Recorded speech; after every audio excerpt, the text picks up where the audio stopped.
Oi, tudo bem?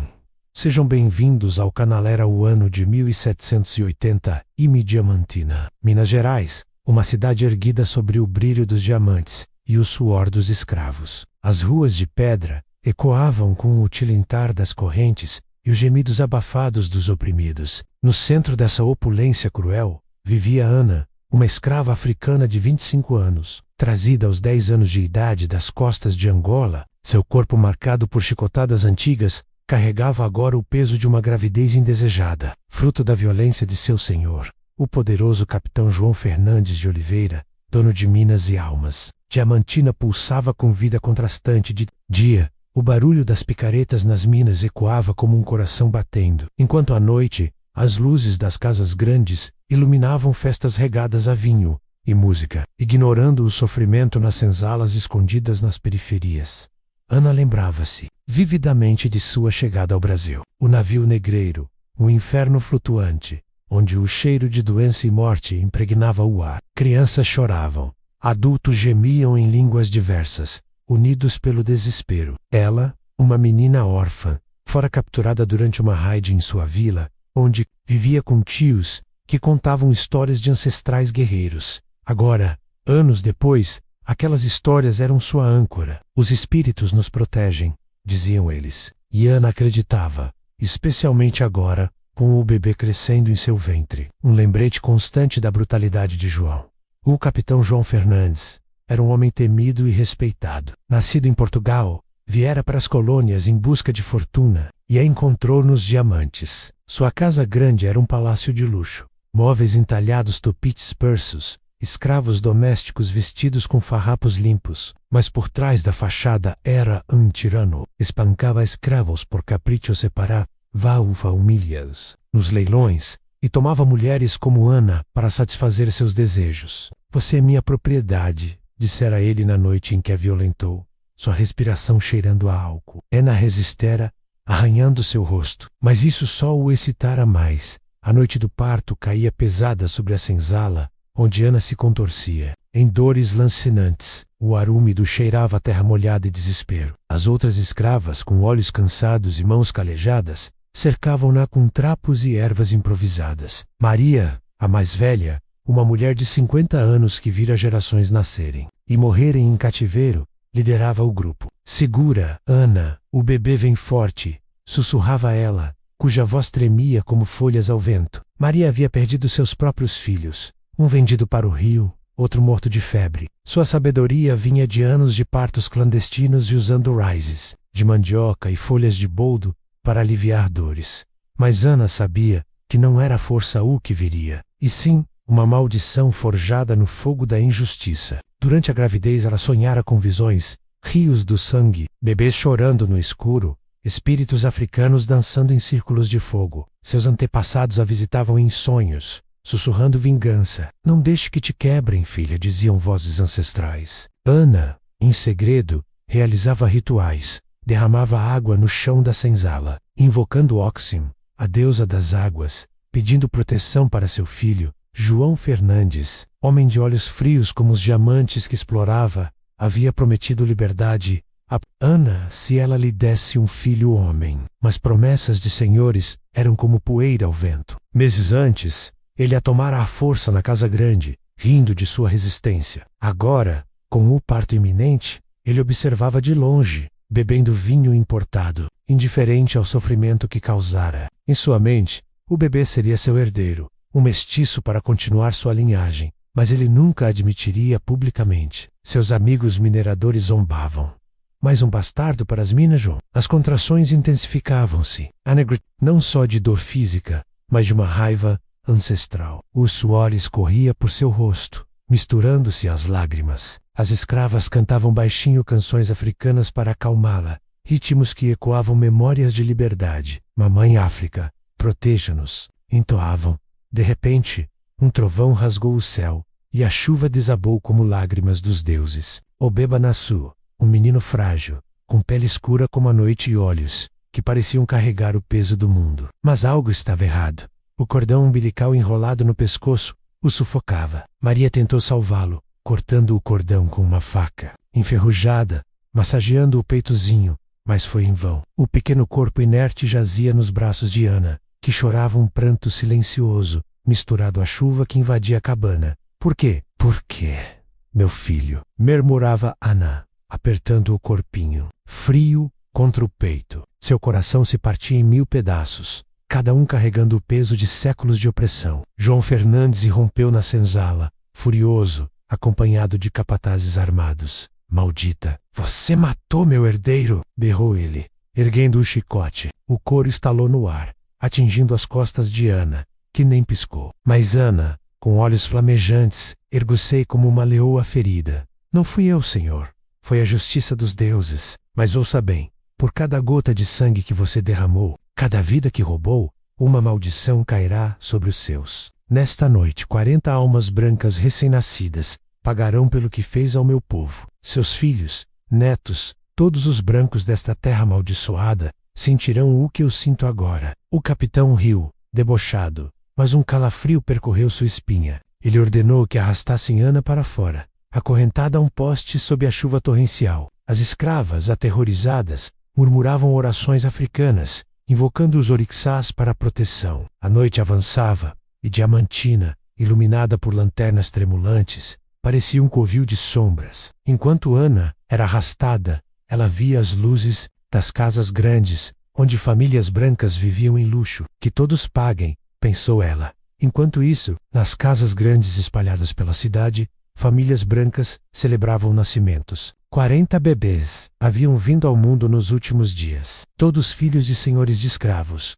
ricos mineradores que construíram fortunas sobre ossos negros. Emuma Mansal, a família Silva festejava o nascimento de Pedro, o primogênito. Ei, mãe, Dona Isabel, uma portuguesa delicada, embalava o bebê, ao som de harpa. Em outra, o clã Oliveira brindava com rum ao pequeno Miguel. Risos ecoavam nas salas adornadas com ouro e prata. Mas ninguém sabia que a maldição de Ana já tecia sua teia. À meia-noite, um vento gélido varreu as ruas. Nas mansões, os berços começaram a tremer. Mães acordavam sobressaltadas, encontrando seus recém-nascidos imóveis, com rostinhos pálidos e lábios azuis. Gritos de horror preenchiam o ar. Meu filho! Meu Deus, o que é isso? Clamava Dona Isabel, apertando o bebê sem vida. Seu marido, um minerador cruel, corria chamando escravos para ajuda. Mas era tarde. Emma Ultracaça, um pai minerador, acostumado a mandar chicatadas, via seu herdeiro parar de respirar subitamente, como se uma mão invisível o sufocasse. É feitiçaria, gritava ele, lembrando-se de rumores sobre escravos africanos. Pânico se espalhava. Médicos eram chamados às pressas, galopando pelas ruas enlameadas, mas nada explicava, nem veneno, nenhuma doença. Apenas morte súbita, inexplicável, em 40 berços naquela mesma noite fatídica. Os médicos, confusos, falavam de ar pestilento, ou vontade divina, mas no fundo, temiam o sobrenatural. Ana, acorrentada sob a chuva, sorria através das lágrimas. Seus lábios murmuravam uma canção antiga, em Yorubá, invocando os espíritos dos ancestrais. Que a dor dos opressores seja 1000 vezes a nossa, cantava ela baixinho. O capitão João, ao ouvir os rumores da cidade trazidos por mensageiros, sentiu o medo corroer sua alma. Ele ordenou que silenciassem Ana, mandando um capataz tapar sua boca com trapos, mas, iratar. A maldição havia sido lançada. Enquanto a chuva lavava o sangue do parto, Diamantina mergulhava no terror, escravo sussurrava nas senzalas. A justiça veio. Ana nos vingou. Mas isso era só o começo. A maldição da escrava grávida se enraizaria na história da cidade, ecoando através dos séculos. Nas noites seguintes, mais visões assombrariam os brancos. Sombras de bebês rastejando pelas paredes. Choros ecoando nos poços das minas. João, em sua cama luxuosa, acordava suando frio, vendo o fantasma de seu filho não nascido. O que fiz? Murmurava ele para o vazio. A cidade, outrora próspera, sem choupeiço. Comerciantes fechavam lojas cedo, temendo a noite. Padres rezavam missas extras, aspergindo água benta nas ruas. Escravos inspirados trocavam olhares cúmplices, sonhando com liberdade. Ana, do poste, via tudo isso, seu coração dividido entre dor e esperança. Sua maldição não era só vingança, mas um grito por justiça em um mundo de desigualdades. E assim, A noite se estendia, carregada de mistérios e promessas de mudança. Os dias seguintes à maldição foram de luto e paranoia em Diamantina. As famílias brancas, outrora arrogantes, agora velavam seus mortos em capelas lotadas, com caixões minúsculos alinhados como acusações silenciosas, Charova, e flores murchas, enquanto choros ecoavam pelas igrejas barrocas. Dona Isabel, viúva de seu bebê, vagava pela casa como um fantasma, recusando comida, murmurando orações. Seu marido, outrora orgulhoso, bebia para esquecer, culpando demônios. Similarmente, em outras famílias, o desespero reinava. Mães se trancavam em quartos, pais juravam vingança contra os escravos.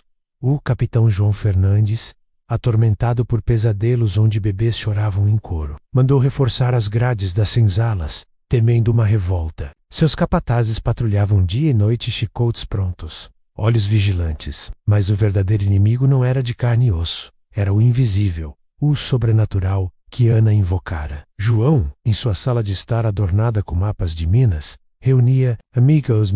É coincidência, dizia ele, mas sua voz tremia. Eles discutiam teorias, envenenamento coletivo, praga desconhecida. Nenhum admitia o medo da maldição. Ana permanecia acorrentada, exposta ao sol escaldante e às noites frias. Seu corpo enfraquecido pelo parto e pela perda, mas seu espírito ardia como brasa. As correntes roíam sua pele, mas ela ignorava a dor, focando em memórias de África, rios caudalosos, danças ao luar, liberdade. As escravas, arriscando punições, levavam-lhe água e comida escondida. Maria, disfarçando-se de lavadeira, aproximava-se ao anoitecer. Você é nossa rainha agora, Ana, dizia ela, com voz trêmula, passando pão duro e ervas curativas. Outras escravas, como a jovem Luísa, contavam notícias. Os brancos choram. Ana, sua maldição funciona. Rumores corriam pelas ruas empedradas. Alguns diziam que Ana era uma bruxa, descendente de feiticeiras africanas que controlavam elementos. Outros, que os orixás haviam descido à terra para punir os pecados da escravidão. Padres católicos, com cruzes erguidas, pregavam contra as superstições pagãs, mas até eles sentiam um arrepio ao passar pela praça onde Ana estava presa. O padre Manuel, um jesuíta idoso, visitava as famílias afetadas, consolando com versos bíblicos, mas em particular, questionava: será castigo divino pela escravidão? João decidiu interrogar Ana pessoalmente. Sob o sol do Maiodéia, ele se aproximou, chicote na mão seguido de guardas. O que você fez, demônio? Como matou aquelas crianças? Rugiu ele, seu rosto vermelho de raiva. Ana ergueu o olhar, exausta, mas desafiadora, o sol batendo em suas cicatrizes. Não matei, senhor. Apenas chamei a justiça. Por cada escravo chicoteado, por cada mãe separada de seu filho nos leilões, os deuses respondem. Seus 40 bebês são o preço inicial. Meis vira, se não libertar meu povo. Suas palavras ecoavam, carregadas de poder ancestral. O capitão, enfurecido, ordenou que a torturassem. Ferros quentes marcaram sua pele, o cheiro de carne queimada enchendo o ar. Ana mordeu os lábios para não gritar, lágrimas escorrendo. Em vez disso, sussurrou: cada marca em mim multiplica a maldição. Seus netos nascerão amaldiçoados. Suas minas secarão como corações vazios. João recuou, pálido, pois naquele momento, um corvo pousou no poste, crocitando como um presságio. O pássaro olhava fixo para ele, como se julgasse sua alma.